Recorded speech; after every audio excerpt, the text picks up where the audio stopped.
America, Israel અને Iran વચ્ચે અત્યારે તણાવની સ્થિતિ છે. યુદ્ધના ભણકારા વાગી રહ્યા હતા ત્યારે જ ઇઝરાયલના સંરક્ષણ મંત્રીએ આવી અને જાહેરાત કરી કે હવે ઇમરજન્સી જાહેર કરીએ છીએ અમે. ઇમરજન્સી જાહેર કરવા પાછળનું કારણ એ કે ઈરાનની રાજધાનીમાં તહેરાનમાં એક પછી એક ધડાકા થયા અને એ ઇઝરાયલે કરેલા હુમલાના ધડાકા હતા. ઇઝરાયલ અને ઈરાન વચ્ચેના યુદ્ધની શરૂઆત થઈ. આ હુમલાને પગલે ભારતના લોકો જે ત્યાં રહી રહ્યા છે એ બધાને પણ અત્યારે એક એડવાઇઝરી આપી દેવામાં આવી છે. આ હુમલો માત્ર ઇઝરાયલ અને ઈરાન વચ્ચેનું કે યુદ્ધ ઇઝરાયલ અને ઈરાન વચ્ચેનું નથી. આ યુદ્ધમાં અમેરિકા પણ છે. પહેલાં ભારતના નાગરિકોને શું એડવાઇઝરી આપી છે એની વાત કરીએ તો ભારતના નાગરિકોને જે એડવાઇઝરી આપવામાં આવી છે એમાં સ્પષ્ટ લખવામાં આવ્યું છે કે ઇઝરાયલમાં જેટલા પણ ભારતીયો રહે છે એ એકદમ સાવચેત અને સતર્ક થઈને રહે. ઇઝરાયલ સરકાર અને ત્યાંના જે પણ લોકો જે નિર્દેશ આપે છે એનું સંપૂર્ણપણે પાલન કરે. તમારા ઘર અથવા ઓફિસ નજીક બનેલા સુરક્ષિત શેલ્ટર એટલે જે સુરક્ષિત સ્થળ છે ત્યાં જ તમે રહો, તમે બીજે ક્યાંય ન જાઓ. હાલ પૂરતું ઇઝરાયલની અંદર બિનજરૂરી મુસાફરી ટાળો.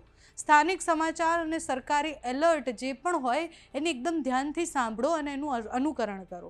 કોઈ પણ કટોકટીની સ્થિતિમાં દૂતાવાસની 24 કલાકની હેલ્પલાઇન એટલે ત્યાંના લોકો માટે એક હેલ્પલાઇન નંબર પણ આપવામાં આવ્યો છે જે તમને સ્ક્રીન પર દેખાતો હશે. તમે એને સંપર્ક કરી શકો છો.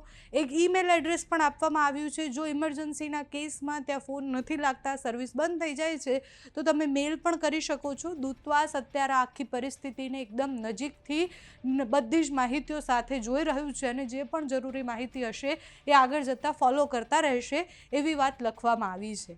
અને આ માત્ર ભારતના માટે જ નથી કરવામાં આવ્યું. એટલે અલગ અલગ બીજા જેટલા પણ દેશો છે બધાએ આવી એડવાઇઝરી જાહેર કરી દીધી છે. અમેરિકન રાષ્ટ્રપતિ ડોનાલ્ડ ટ્રમ્પે જેમ જ આ યુદ્ધની શરૂઆત થઈ તરત જ એક વિડીયો પોતાના social media platform truth social પર 8 મિનિટનો વિડીયો મૂક્યો જેમાં એમણે સ્પષ્ટ એવું કહ્યું છે કે ઈરાન પર જે હુમલો થયો છે એમાં અમેરિકા પણ સામેલ છે. એટલે ઇઝરાયલ અને અમેરિકાએ ભેગા મળી અને ઈરાન પર હુમલો કર્યો છે. આ યુદ્ધની પરિસ્થિતિ છે અને ડોનાલ્ડ ટ્રમ્પે 8 મિનિટના એ જે વિડીયોમાં કહ્યું છે એમાં સ્પષ્ટ એવું કહ્યું છે કે ઈરાને આપણને ખૂબ નુકસાન પહોંચાડ્યું છે. આગળ જતાં આપણને વધારે નુકસાન ન પહોંચાડે એના માટે આ ખૂબ જરૂરી હતું. બાકી આ યુદ્ધની પરિસ્થિતિ છે ઇઝરાયલ અને ઈરાન પણ હવે સામેથી જેટલા પણ વાર કરવાના હોય એ બધા કરી રહ્યા છે. એટલે આ એકદમ નેશનલ ઇમરજન્સી જે કહેવાય એ સ્થિતિ થઈ ગઈ છે.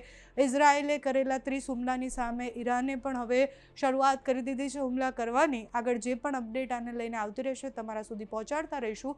અત્યારે આ વિડીયોમાં બસ આટલું. જો તમે અમને યુટ્યુબ પર જોઈ રહ્યા હોય તો સબસ્ક્રાઈબ કરજો, ફેસબુક પર જોઈ રહ્યા હોય તો ફોલો કરજો. અમારા આ વિડીયોને લાઇક અને શેર કરજો.